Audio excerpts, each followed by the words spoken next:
Bom dia, Salvador. Bom dia, ouvintes da Rádio Desk. Está no ar o programa Educação Sexual em Debate, um programa em que você pode participar fazendo perguntas ou dando sua opinião pelo telefone 3321 8081 ou pelo e-mail edusexemdebate@gmail.com. Esperamos por sua participação.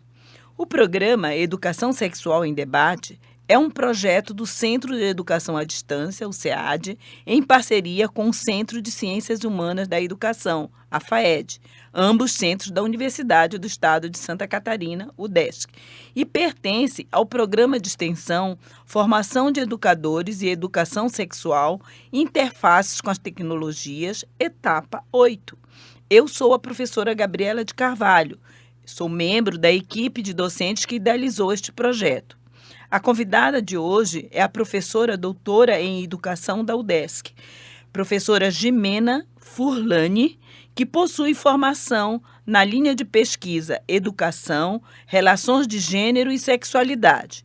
E o assunto que a professora irá conversar hoje conosco será sobre os planos da educação e a ideologia de gênero. Bom dia, professora Jimena. Também quero esclarecer que contamos aqui com a presença da professora doutora Sônia Martins de Mello, que é a coordenadora desta ação do programa. Bom dia, professora Sônia. Bom dia, professora Jimena. Bom dia a todos os ouvintes. Então, professora Jimena, vamos iniciar a nossa conversa.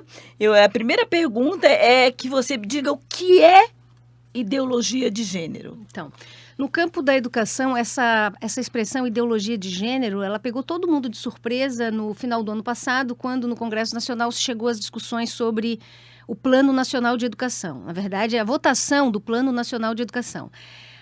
Até então, os professores e professoras das redes municipais e estaduais haviam participado de vários fóruns de discussão, inclusive o CONAI, os congressos que foram realizados em níveis municipais ou estaduais. E quando ele foi para o Congresso, nos surpreendeu toda uma movimentação de bancadas religiosas, né, conservadoras, sobretudo no que diz respeito a bancadas católicas e evangélicas, que chegaram até o Congresso com essa ideologia de gênero. Bom, eu tenho estudado gênero nos últimos 20 anos, né? E nunca havia escutado esse termo ideologia de gênero. Até porque tanto a palavra ideologia quanto a palavra gênero, elas são de campos do conhecimento distintos, com significados variados, né? A gente pode pegar vários autores do campo da filosofia ou da sociologia e definir o conceito de ideologia, assim como a gente, dentro dos estudos de gênero, nós vamos ter várias correntes de estudos de gênero, baseados em vários campos do conhecimento, que vão definir o conceito e a categoria gênero também. Então, nós tivemos que estudar e tentar entender o que significava ideologia de gênero. Então, nós percebemos que ideologia de gênero é uma interpretação dos estudos de gênero feito principalmente pela Igreja Católica. Não é só no Brasil, é em outros países do mundo, e mais ou menos a gente poderia dizer uns 5 anos que esse entendimento vem sendo construído no interior da igreja. E vejam, a gente não consegue ter um autor único na qual se define como esse criador dessa teoria. Porque no campo da educação, a gente tem vários teóricos e teóricas que a gente pode situar. Eu vou dar alguns exemplos. A gente tem o construcionismo, né? Toda a teorização de como a criança constrói a sua própria inteligência, baseado em Jean Piaget, e claramente Jean Piaget se apresenta como um teórico construtivista, e a gente pode identificar os seus períodos de desenvolvimento sensório-motor, pré-operacional, das operações concretas e operações formais. Se a gente fosse para o campo da psicanálise, por exemplo, a gente teria um teórico, pai da psicanálise, que definiu o desenvolvimento psicossexual dos seres humanos, das crianças, definindo várias fases, que foi Sigmund Freud, a fase oral, a fase anal, a fase fálica, o período de latência, a fase genital. Independente de concordarmos ou não com essas teorias, eu quero dizer que nenhuma teoria no campo do conhecimento humano surge sem autoria. As pessoas, elas são identificáveis, e a gente consegue ver pela história conceitual das pessoas em que as teorias são baseadas. E as teorias da chamada ideologia de gênero, ela, na verdade, é uma interpretação da igreja e transferida para outras pessoas. Quer dizer, as pessoas queriam que concordam com essa ideologia de gênero não são eles, não são, no caso, as pessoas religiosas da qual fizeram essa interpretação. São supostamente pessoas que iriam exercer essa tal da ideologia de gênero, algo que na sua Constituição já foi construída como algo ruim, né? Algo perigoso, algo na qual pais e mães precisam se preocupar. E, portanto, é uma teorização que tanto foi construída para terceiros, né? Então, daí a gente percebe que toda essa conceituação de que a gente pode resumir, de que as crianças não seriam educadas com sexo, que elas poderiam escolher livremente se são meninos ou são meninas, que esse tipo de instabilidade na identidade da criança levaria à destruição da família e que professores e professoras fariam isso no âmbito da escola, tudo isso são suposições, né? Porque eu não conheço nenhuma escola, eu não conheço ninguém que se diga teórico desse entendimento, não tenho nenhum conhecimento de algum lugar onde esse tipo de entendimento de formação de crianças ou de currículo escolar esteja acontecendo. Aliás, os documentos que a gente percebe sobre ideologia de gênero é uma preocupação futura, né? Que vai acontecer caso sejam aprovados os planos. Então, acho que é preciso fazer essa observação.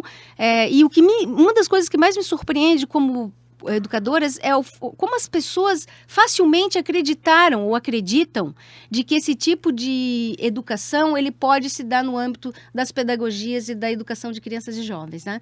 Então, é lamentável que, inclusive, tenha sido associado que essa teoria está ligada ao marxismo. Então, as pessoas têm uma ideia de que o marxismo é uma coisa ruim e sempre que falam dele associado aos regimes totalitários ou regimes políticos que se utilizaram do marxismo para instituir formas de opressão. Mas eu lembro que as pessoas que estudam no ramo da educação sabem a contribuição do marxismo e das teorias críticas no âmbito da educação. Se a gente fosse, por exemplo, só citar alguns autores, né, eu gostaria de chamar a atenção, vários autores, inclusive os autores que discutem as teorias do currículo oculto, que deram uma contribuição importantíssima para a educação brasileira, como Paulo Freire, como Demerval Saviani, como Marilena Chauí, que discute o conceito de deontologia dentro do contexto da sociedade, são contribuições inestimáveis para o campo da educação. Além disso, se a gente fosse falar também das teorias críticas de currículo, todas as teorias que se dizem histórico-cultural, sociocultural, histórico-crítica, histórico-social, libertária e libertadoras e teorias emancipatórias, todas elas vêm das reflexões feitas de um marxismo que vai discutir a dialética no meio da sociedade, que vai discutir a importância do sujeito se conscientizar para que ele se emancipe, das questões que envolvem o currículo oculto, da importância do poder ligado, centrado no capital, das questões que envolvem o sujeito de classes, enfim. Então, é também lamentável que as pessoas, ao se manifestarem contrária às influências positivas do marxismo na educação, elas estão dando um atestado de desconhecimento e, mais ainda, da capacidade de serem manipuladas por pessoas que fazem interpretações rasteiras de teorias do campo da educação e que facilmente elas acreditam e se colocam contrárias, né? Então, esse é um outro componente político importante dessa discussão de ideologia de gênero. Não é só simplesmente um equívoco conceitual dos estudos de gênero. Ela também está relacionada a um posicionamento precoce, rasteiro, superficial das pessoas em relação à educação e às teorias educacionais. Muito bom, professora. Então, continuando, fale para a gente como o conceito de gênero surgiu. Então, o conceito de gênero, ele é um conceito recente, ele é um conceito da década de 70 e 80, onde o movimento feminista começa a se organizar intelectualmente e começa a definir um conceito de gênero para distinguir do sexo. Mas antes de falar do feminismo da década de 70, eu quero só chamar a atenção que o movimento de mulheres, que não se definia como feminista, mas também que se colocava para revelar na sociedade as desigualdades entre homens e mulheres, ele já é do século XVIII, do século XIX. Então, as primeiras mulheres que se organizam e não se definem ainda como feministas, porque feminismo como movimento vai ser, vamos dizer assim, definido no século XX, mas essas mulheres elas já vão começar a mostrar que a sociedade existe um tratamento desigual para homens e mulheres em relação às questões que envolvem o mercado de trabalho, salários, jornada de trabalho, condições e reconhecimento profissional. A gente já vai ter a questão do conceito de cidadania mais amplo, como o direito do voto, de exercer o voto, de ser, inclusive, candidato, né, e candidata. As mulheres vão reivindicar, por isso que elas são chamadas de sufragistas, que vão reivindicar o direito. A gente já vai ter também as mulheres, já no século XIX, reivindicando o direito à educação, e principalmente ao ensino superior, e, portanto, reivindicando profissão, a autonomia financeira, que isso desencadeia naturalmente, e a gente vai ter as discussões sobre o direito das mulheres escolherem com quem elas vão se casar, com quem vão estabelecer seus relacionamentos amorosos, que se chamou da luta pelo amor livre, até porque vamos pensar que desde, né, dos hebreus, né, 3.000 anos antes de Cristo, os casamentos eram arranjados, era um acordo entre homens, feito entre famílias, na quais as mulheres muito pouco tinham a decidir. Então, essa é o que a gente normalmente chama de primeira onda do feminismo. Essas questões estavam em pauta. Quando no século XX se inicia e os estudos de gênero começam a pontuar por estudiosas da área da antropologia, da sociologia, da arqueologia, da filosofia, enfim, outras pautas surgem dentro do movimento de mulheres. As questões dos direitos reprodutivos passam a ser uma questão fundamental e a sexualidade passa a ser analisada como um local de controle do corpo da mulher. Além disso, as mulheres que já estão, portanto, no ensino superior, estudando, né, no mercado de trabalho, elas começam a produzir intelectualmente estudos e falar de si. Falar de si, na verdade, se tornou uma estratégia fundamental nos movimentos sociais. Hoje vou dar o exemplo das questões do movimento negro, por exemplo, é estratégico para o movimento negro a existência de campos de pesquisa, grupos de pesquisas, núcleos, né, os NEABs, os núcleos de estudos afro-brasileiros espalhados pelo Brasil como um todo, onde os próprios sujeitos vítimas de opressão fazem suas pesquisas e falam de si, né? Então, voltando às questões, é nesse contexto da década de 70 e 80 que o movimento feminista vai criar a categoria gênero, e ele vai dizer o seguinte: gênero é diferente de sexo. O sexo é a nossa biologia. São todos os aspectos biológicos da nossa morfologia do corpo, da nossa genética, dos nossos hormônios. Todos esses elementos biológicos nos definem homens ou mulheres, meninos ou meninas ao nascimento. O que a gente poderia, na biologia, de um modo geral, dos animais, dizer macho e fêmea. Porque essa definição macho e fêmea é um modo, por exemplo, como a gente observa quando nascem os cachorrinhos e os gatos, que a gente vai ver, nasceu quantos machos, quanto fêmea, eu quero uma fêmeazinha. Mas a gente não usa essa expressão macho e fêmea no caso da espécie humana, porque nós temos outro vocabulário social. A gente diz menino e menina, certo? Mas a gente está se referindo o sexo à biologia. E o que seria, então, o gênero?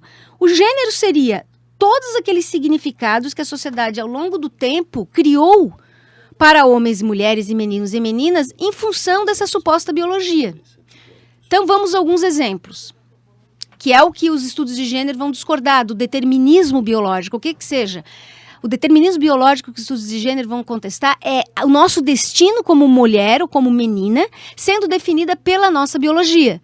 O fato de nós nascermos com a capacidade reprodutiva de gerar uma criança é a biologia. Agora, o que são os conceitos sociais criados a partir dessa biologia? Que a sociedade criou, por isso que os estudos de gênero dizem que o gênero é uma construção sociocultural. A sociedade diz que nós mulheres, por termos a capacidade de gerar filhos, nós somos mais sensíveis, mais delicadas. Ser mãe é o objetivo de toda mulher e todo sonho de toda mulher. Portanto, para cuidar bem do filho, ela deve ficar no espaço do doméstico, ficar dentro da casa, do ambiente do privado. E durante anos e anos da história da humanidade, isso foi um destino incontestável para as mulheres, baseados na sua biologia. Além disso, os estudos de gênero também vão dizer que, em função dessa biologia, dessa nossa suposta sensibilidade, nós somos aptas para certas profissões e não para outras, e inclusive para certos aprendizados e não de outros, né? Os homens e os meninos foi dito que serão mais aptos às ciências físicas, matemáticas e tecnologias, enquanto que as mulheres mais às questões ligadas a artes, à pedagogia, ao magistério.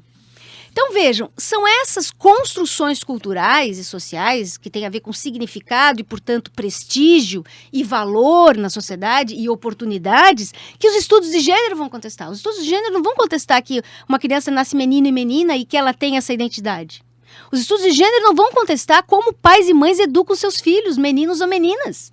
e levam para a creche, vestem como tal, dão brinquedos como tal, enfim. Mas os estudos de gênero vão discutir sobre o ponto de vista pedagógico que os brinquedos infantis, eles segregam por gênero. Muitos brinquedos conferem certas habilidades e certas atitudes para as crianças que elas são limitadas ao aprendizado porque nós acreditamos que existem brinquedos de meninos e meninas. Então, essa é a diferença entre gênero e sexo. E os estudos de gênero não negam a existência. Né? Por isso que os estudos de gênero se colocam contra essa ideologia de gênero, que foi uma interpretação equivocada feita. Então, aviso para as pessoas, se as pessoas querem que nos planos estaduais seja mantido a questão da desigualdade de gênero, a questão da desigualdade étnico-racial, a orientação sexual, o respeito às diversidades e às diferenças, isso não quer dizer que são favoráveis a essa ideologia de gênero, porque essa ideologia é uma formulação extremamente equivocada dos estudos de gênero. Então, e partindo... então, e identidade de gênero? O que significa identidade de gênero?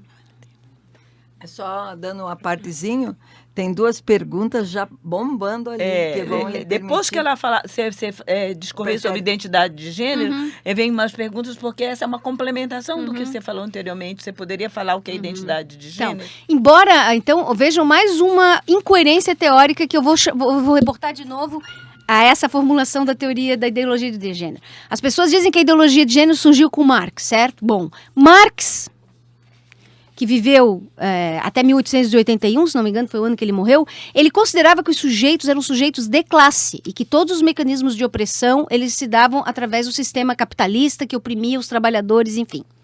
Na época de Marx, não se tinha o conhecimento atual de outro campo teórico que se chama estudos culturais, ou o multiculturalismo, na qual se discute o conceito de identidades. Ou seja, que nós, seres humanos, desde a nossa infância, somos sujeitos de muitas identidades. Não só a identidade de classe, como disse Marx, mas somos sujeitos que temos uma religião, uma origem, uma identidade étnico-racial, temos uma condição física, temos uma nacionalidade, temos um sexo, temos um gênero e temos uma sexualidade que nesse contexto de identidade é a orientação sexual de cada pessoa, ok?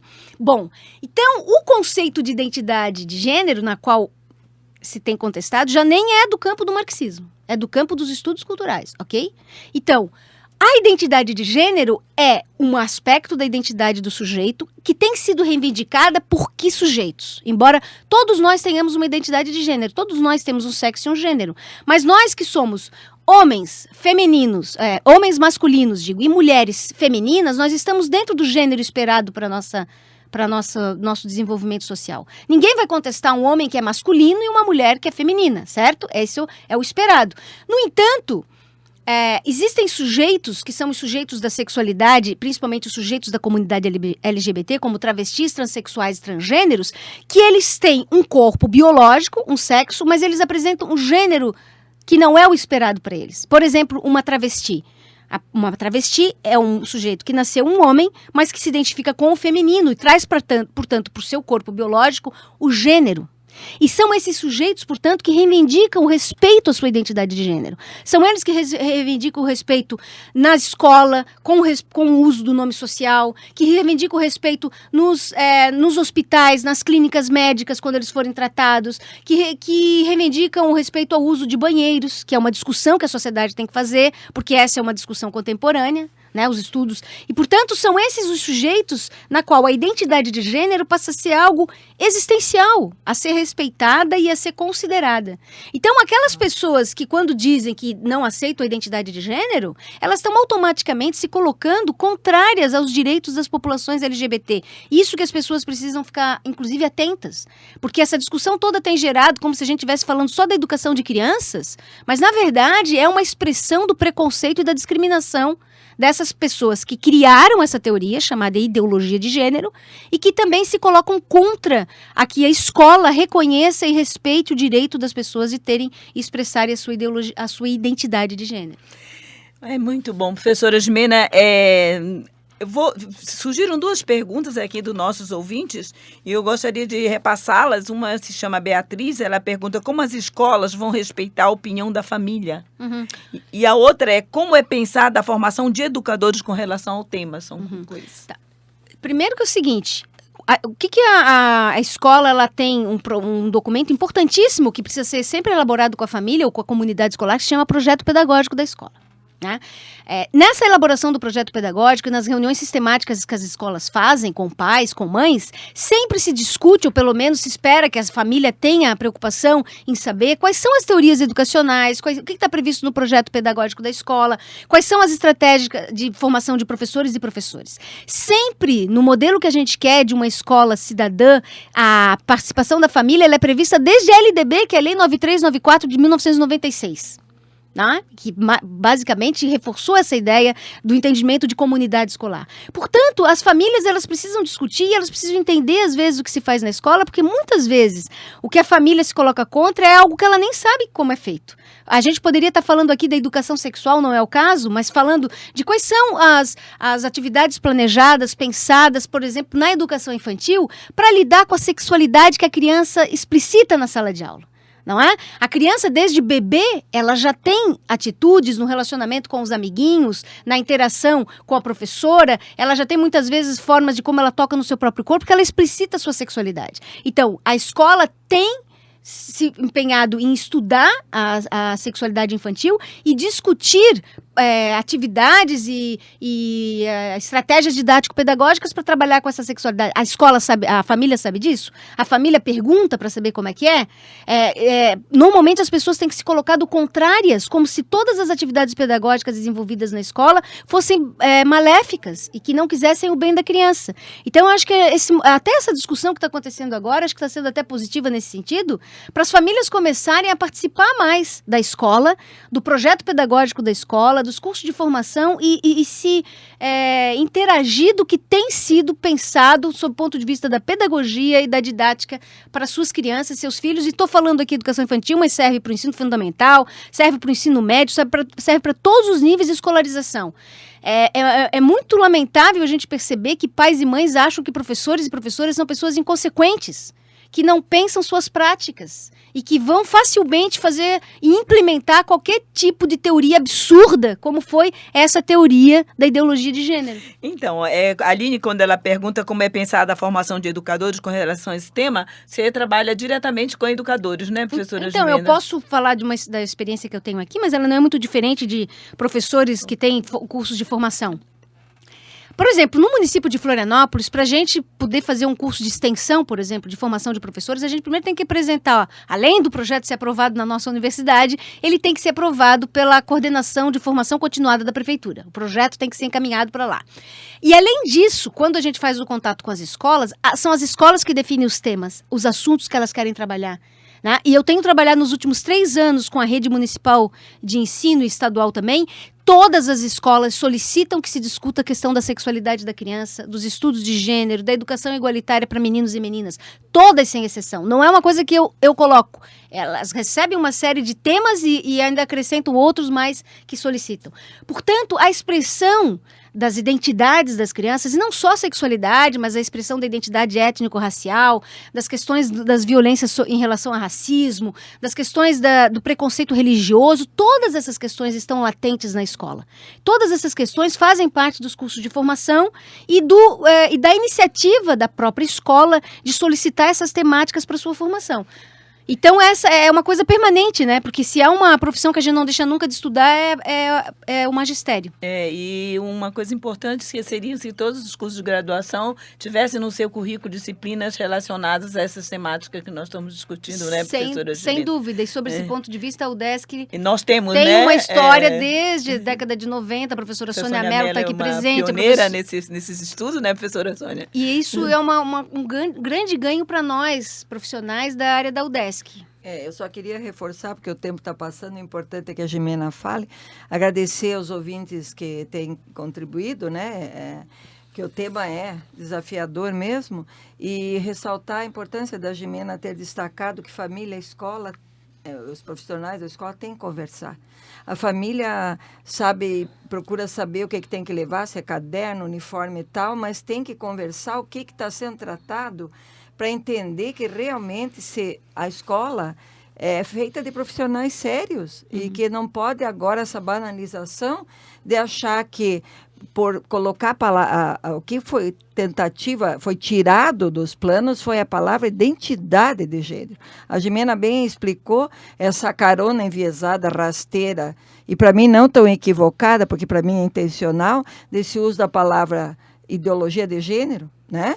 E apavorando os pais, relacionando principalmente com a questão, queiram chamar do que quiser, da questão de orientação sexual, que é o que nós temos visto, que os pais se apavoram com a possibilidade do filho não se enquadrar no modelo normatizado de viver sua sexualidade, e isso está sendo aproveitado pela mídia equivocada, muita gente que nela vai, e para interesses que não são a felicidade dos nossos filhos. Que família e escola tem que entender que tem um ponto comum maravilhoso, que é a criança, o jovem, e que isso tem que ser respeitado. Com né? Então, certeza, professora conversar Sônia. nas escolas. Pena que pais a gente está quase chegando ao fim, mas uma pergunta eu acho que a professora Jimena tem que responder, que essa é muito importante. O movimento organizado pelas instituições religiosas contra a ideologia de gênero fez com que muitas famílias se posicionassem contrárias ao trabalho de educação sexual nas escolas. Qual é a tua opinião sobre isso, Jimena? Eu acho que as pessoas... A temática sexualidade é uma temática que, propositadamente, foi colocada para nós sempre como uma forma de regular e de regular a vida das pessoas, os corpos das crianças, mas também, acima de tudo, de transmitir valores morais da nossa sociedade. É um assunto que as pessoas têm interesse, mas é um assunto na qual se tem muito controle, e por isso as pessoas têm muita dificuldade de falar sobre a temática. Vejam, eu diria que a educação sexual é tão importante na vida de qualquer criança cidadã como a educação para o meio ambiente, para a educação contra as drogas, para a educação para a cidadania, para o exercício da cidadania, o voto, enfim. No entanto, a sexualidade, as pessoas têm muito receio porque não sabem como ela pode ser feita. Não sabem quais são as teorias que embasam, como que é prevista a educação para as crianças de 0 a 5 anos da educação infantil, que é totalmente diferente da ideia que se tem do ensino médio. Porque a gente tem nos últimos anos, com o advento da AIDS desde o ano de 82, várias políticas públicas voltadas para o ensino médio e para os anos finais do ensino fundamental, principalmente por causa da gravidez na adolescência e do HIV e da AIDS. Então as pessoas acham que a discussão que se faz com o ensino médio é a mesma que se faz com a educação infantil, e não é.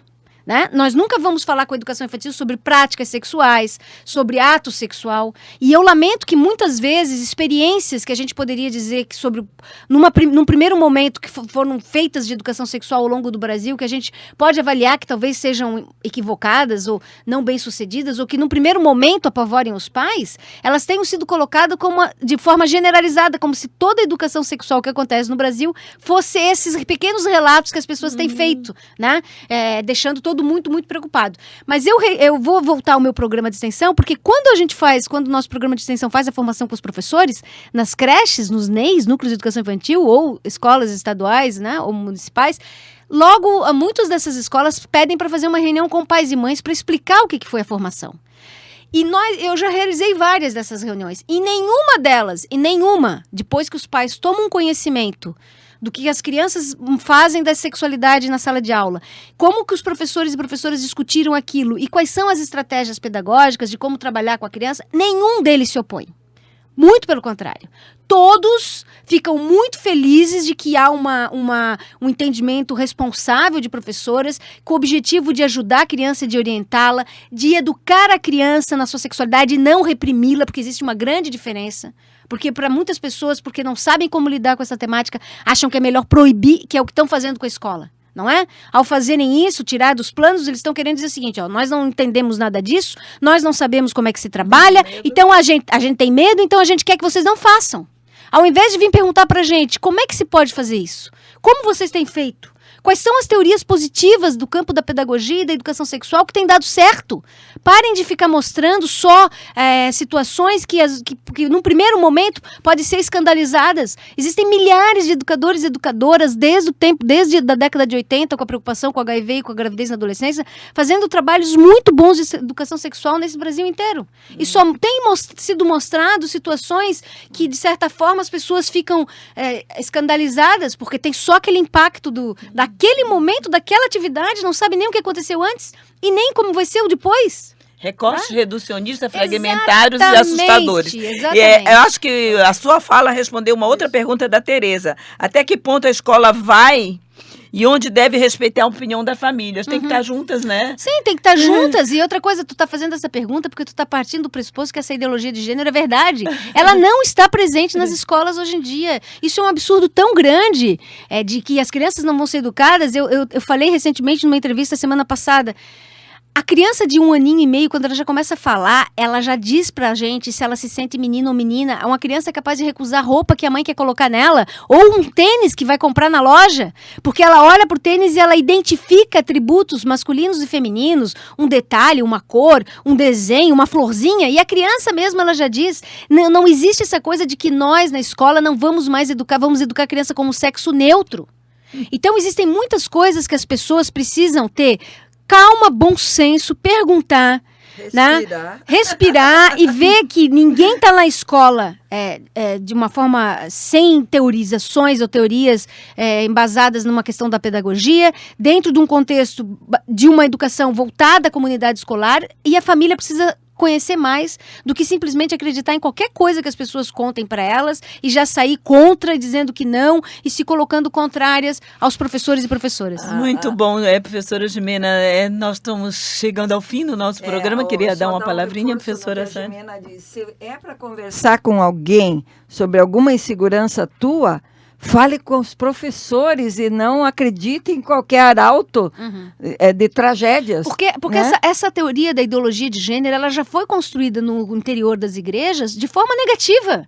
Ela já foi construída de uma forma confusa sobre os pontos de vista teóricos, para as pessoas se colocarem contra. Até eu sou contra essa ideia, mas eu só quero dizer que ela não existe, né? Nós não estamos aqui formando educadores nesse entendimento. Nos estudos de gênero não existe esse entendimento. É isso que as pessoas precisam entender. E parem, né, de ouvir somente profissionais que às vezes não são da área, nem da educação, nem desses estudos, e que formulam teorizações com o objetivo claro de eliminar, inclusive, direitos das pessoas, direitos das mulheres, direitos das populações negras, porque agora, né, se está tirando todo do plano qualquer referência à questão da diversidade, como se fosse algo ruim, e não é. Se a gente quer, honestamente, construir uma sociedade igual, da paz, uma sociedade cristã, inclusive, de que todas as pessoas sejam respeitadas na sua individualidade, nós precisamos combater as formas de preconceito na escola. E homofobia, machismo, sexismo, xenofobia são preconceitos que estão em todos os sujeitos da educação.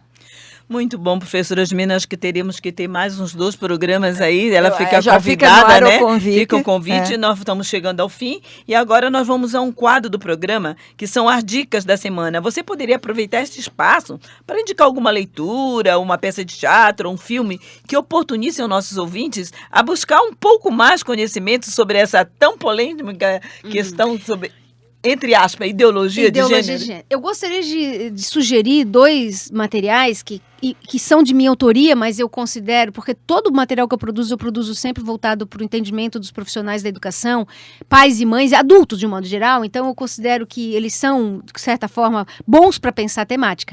Eu gostaria de propor, então, um documento análise que eu fiz sobre a cartilha Ideologia de Gênero, que foi distribuída pelas igrejas, que ele está disponível no meu Facebook, mas vai ser colocado o link na página deste programa de extensão, ok? Então, junto com o link do programa novamente, para as pessoas escutarem, vai ter esse link desse documento análise, e gostaria de indicar o meu livro, né, que se chama Educação Sexual na Sala de Aula, Equidade de Gênero, Livre Orientação Sexual e Igualdade Étnico-Racial numa proposta de respeito às diferenças, onde existe não só apenas alguns aspectos teóricos e conceituais de vários temas, principalmente dos estudos de gênero, mas existem capítulos que vão mostrar como é possível a educação das crianças em relação à sua sexualidade e às suas identidades ser feita na educação infantil, nos anos iniciais do ensino fundamental, nos anos finais e no ensino médio, para as pessoas perceberem que o nível de compreensão, os assuntos trabalhados, as estratégias metodológicas, a formação de professores, ela é diferente, porque a expressão da sexualidade é diferente e o aprendizado das crianças é diferente. E não só compartilhar com essas ideias, como também eu convido pais e mães, todas as famílias que estão ouvindo, a fazerem contato com esse material para entenderem um outro ponto de vista sobre essa teorização que é tão polêmica. E esse teu tem disponível em online também? Não, esse livro não está disponível online, mas ele pode ser adquirido em qualquer livraria ou pela internet. Não, eu só estava vendo a possibilidade dele online. Mas... Reforçando, o livro da professora Gimena é Educação Sexual na Sala de Aula. Equidade de gênero, livre orientação sexual e igualdade étnico-racial numa proposta de respeito às diferenças. Eu gostaria, agora, obrigada pelas dicas, o nosso programa está chegando ao fim. E eu gostaria de agradecer a tua presença aqui, Gimena, e pedir que tu faça as tuas considerações finais. Eu agradeço muito o convite e quero parabenizar o projeto, né, que é um projeto extremamente importante, é a Rádio Udesc, por esse momento de proporcionar uma reflexão não só aos profissionais da educação, mas também à sociedade de um modo geral. E não esqueçam sempre, né? Ouvir sempre os lados da moeda, ouvir sempre os conceitos teóricos, opiniões de outros especialistas, porque é assim que o conhecimento se produz e é assim que é o papel da universidade em proporcionar esse tipo de discussão à sociedade catarinense. Obrigada. Muito obrigada. Eu também gostaria de agradecer aos ouvintes e lembrar que o programa Educação Sexual em Debate será reprisado na próxima quarta-feira, às 23h30. Você poderá também ouvir os programas exibidos anteriormente no site www.cead.udesc.br no espaço da extensão Programa em Andamento. Nós vamos ficando por aqui e vocês continuam com a programação da Rádio Udesc FM de Florianópolis.